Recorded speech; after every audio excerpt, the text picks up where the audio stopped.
El acto educativo es una actividad muy extensa, tanto así que se necesita del conocimiento de otras ciencias para entenderla desde diferentes perspectivas.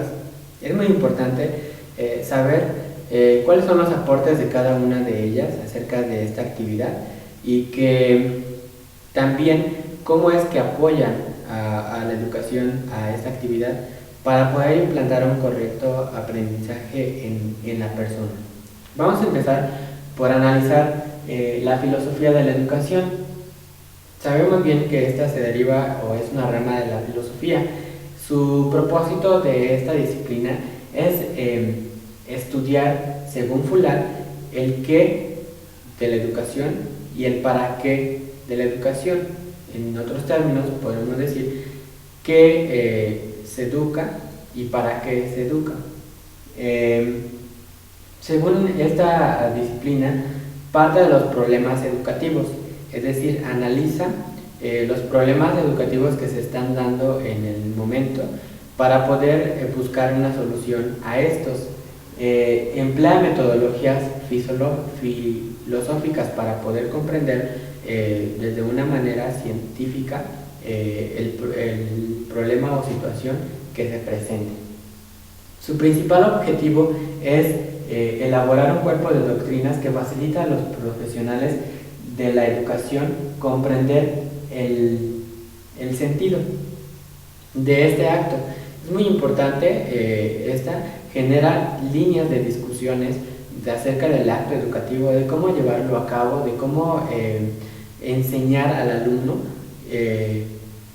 para que el docente sepa manejarlo desde una manera responsable y que el alumno pueda adquirir de manera correcta los aprendizajes.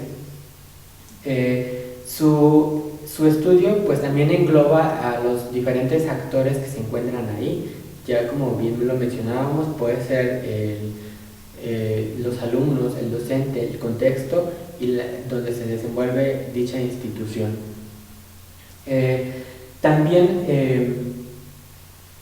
según Fuller, esta disciplina tiene diferentes tareas que realizar. Una de ellas es entender el lenguaje educativo, cómo se está llevando a cabo o cómo se lleva a cabo dentro de una sociedad este acto.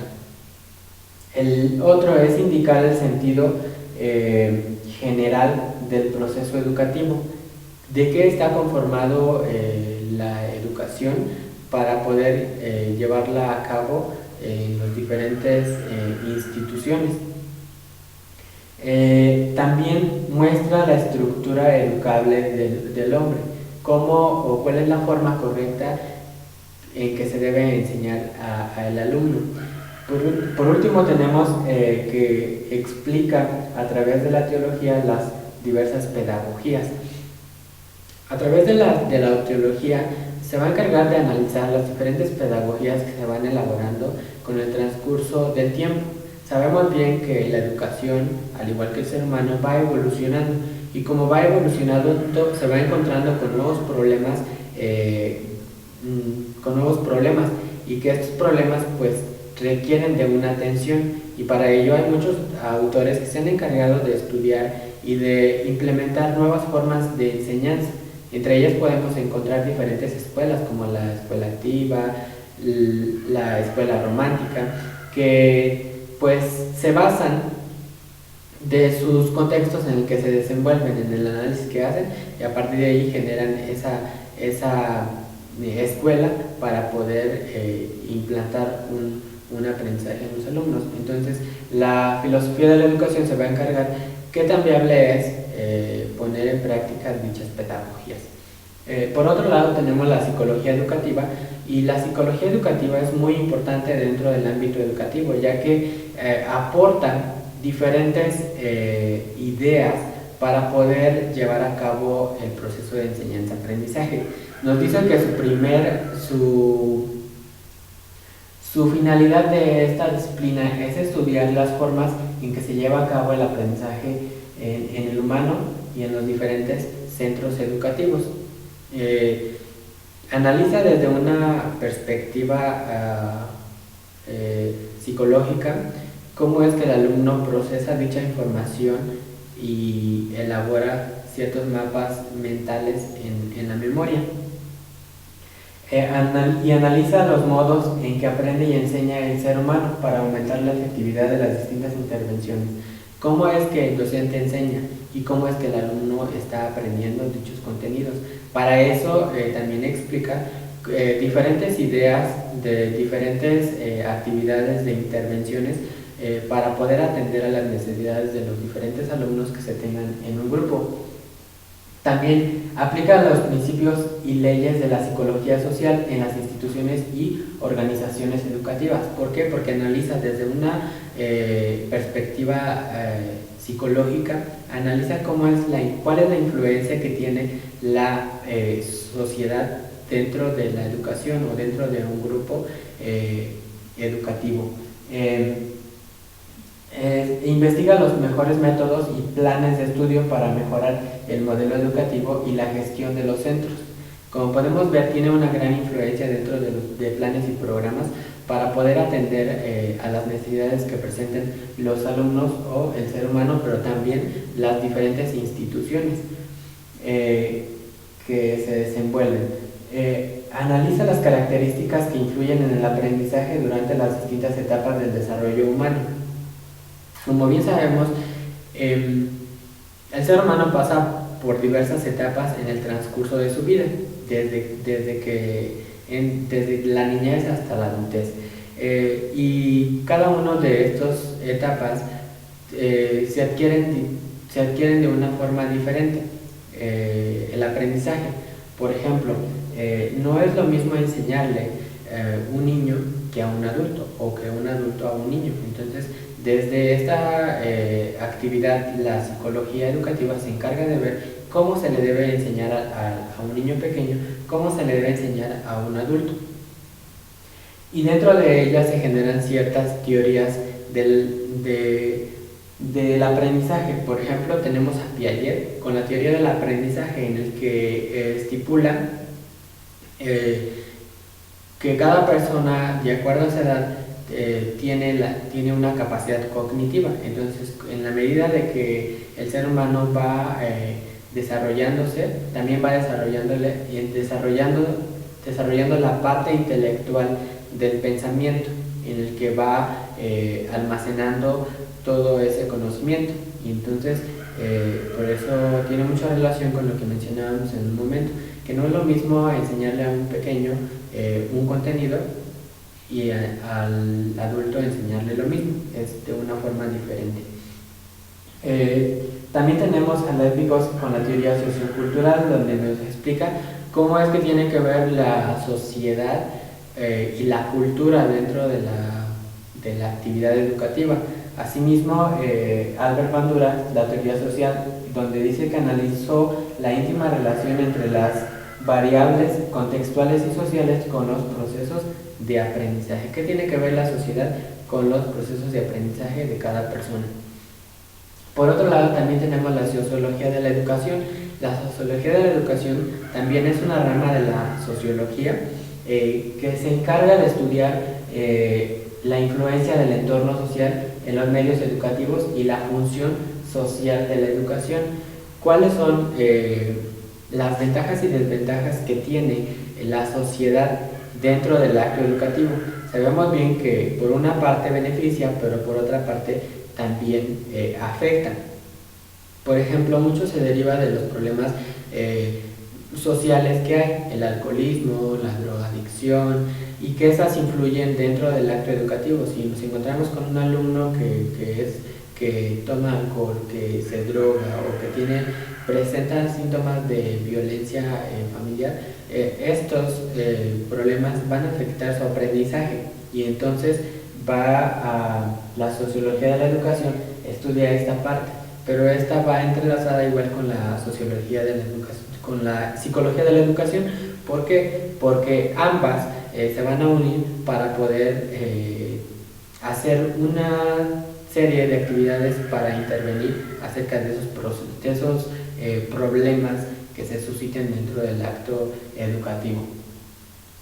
Su fin no es práctico, sino de descripción y explicación de los problemas sociales que se susciten dentro del acto educativo. Según Roberto Rodríguez, menciona que esta es una disciplina que utiliza conceptos, modelos y teorías de la sociología para entender la educación en dimensión social.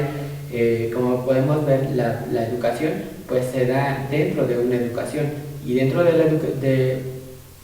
la sociedad, y dentro de la sociedad existen muchos problemas como los que ya acabo de mencionar, y que estos problemas influyen directamente en el proceso de enseñanza-aprendizaje del ser humano.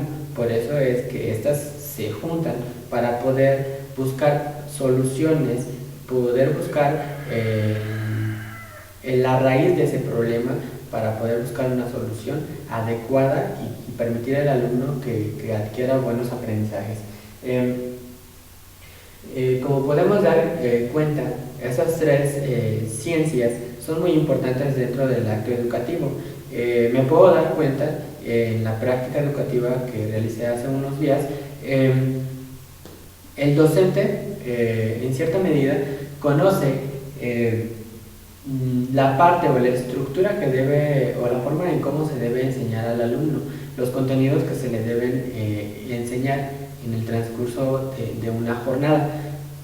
Pero también la psicología educativa es aplicada. ¿Por qué? Porque en su acción, en su actividad, el docente analiza de qué forma aprenden sus alumnos, y para ello diseña un sinfín de actividades que ayuden a que el alumno comprenda. Sabemos bien, como ya lo mencioné, la psicología estudia cómo aprende el alumno, cuál es su canal perceptual de aprendizaje, y entonces el docente debe de diseñar diferentes actividades que permitan que el alumno comprenda de acuerdo a su canal perceptual. Y lo que me pude percatar es que el docente, donde acudí a mi práctica de observación, pude darme cuenta que pone en práctica todo esto. Conoce cómo son sus alumnos, cuáles son las actitudes que presentan, y a partir de ahí genera un conjunto de actividades que les permita a los alumnos adquirir aprendizajes.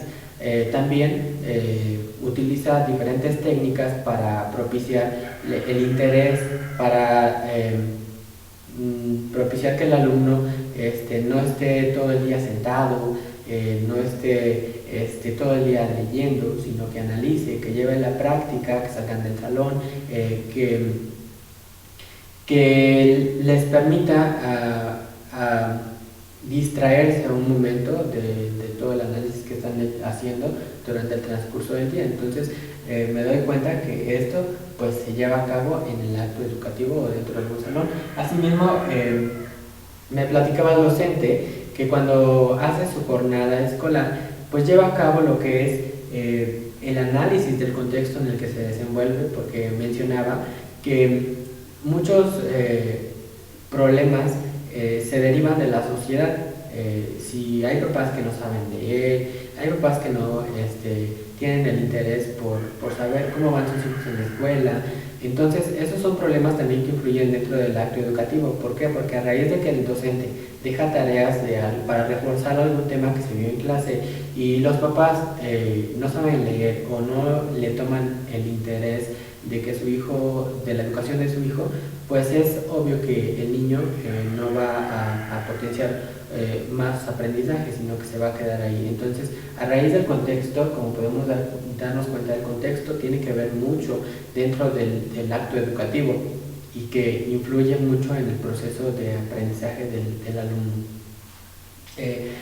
Asimismo, aparte de estas tres disciplinas que acabo de mencionar, también nos encontramos con la disciplina de la metodología de la investigación. Y la metodología de la investigación, a grandes rasgos, es una, como su nombre lo dice, metodología, es un conjunto de pasos a seguir para poder analizar los diferentes problemas que se vayan presentando, y tiene mucha relación con lo que utilizan la psicología educativa, la sociología de la educación, la filosofía educativa. Esas tres áreas echan mano de la metodología de la investigación. ¿Por qué? Porque se dice que esta utiliza diferentes métodos y técnicas para poder llegar a investigar un problema que se esté suscitando. Entonces, si la psicología educativa se encarga de estudiar cómo es que los alumnos procesan cierta información, pues va a utilizar la metodología, técnicas y diferentes métodos para poder investigar ese problema que se está dando. Entonces se lleva un conjunto de pasos para poder llegar al verdadero problema. Entonces es muy importante la metodología de la investigación. Según Coelho, menciona que es una área donde se utiliza una serie de métodos y técnicas de rigor científico que se aplican de manera sistemática durante un proceso de investigación, que es básicamente lo que mencionábamos en un principio. Es también una disciplina del conocimiento encargada de elaborar, definir y sistematizar el conjunto de técnicas, métodos y procedimientos para producir un conocimiento. Entonces, analizándolo desde una perspectiva científica, las tres disciplinas antes mencionadas echan mano de ello. Por eso es importante dentro de las dimensiones del acto educativo. También, por otro lado, aparte de estas ciencias que mencionamos, también hay otras que se encargan del estudio del acto educativo. Por ejemplo, podemos encontrar ciencias de la educación, la pedagogía, la didáctica, antropología de la educación. Cada una de ellas tiene su área en específico de estudio y que aportan diferentes ideas para llevar a cabo este proceso de enseñanza-aprendizaje. Como podemos darnos cuenta, las dimensiones del acto educativo son muy amplias y un docente en formación debe conocer, debe entender cuál es la actividad de cada una de ellas y cómo es que se llevan a cabo dentro del aula. Es muy importante entenderlas porque a raíz de ello, a raíz del análisis que se haga de ello, va a permitir realizar una práctica educativa muy relevante, muy importante, y todo derivado de los problemas que se susciten en la sociedad en la que se desenvuelve la escuela. Las dimensiones de esta actividad cabe destacar que tienen mucha importancia y que cada persona pues debe comprenderlos para poder llevarlos a la práctica.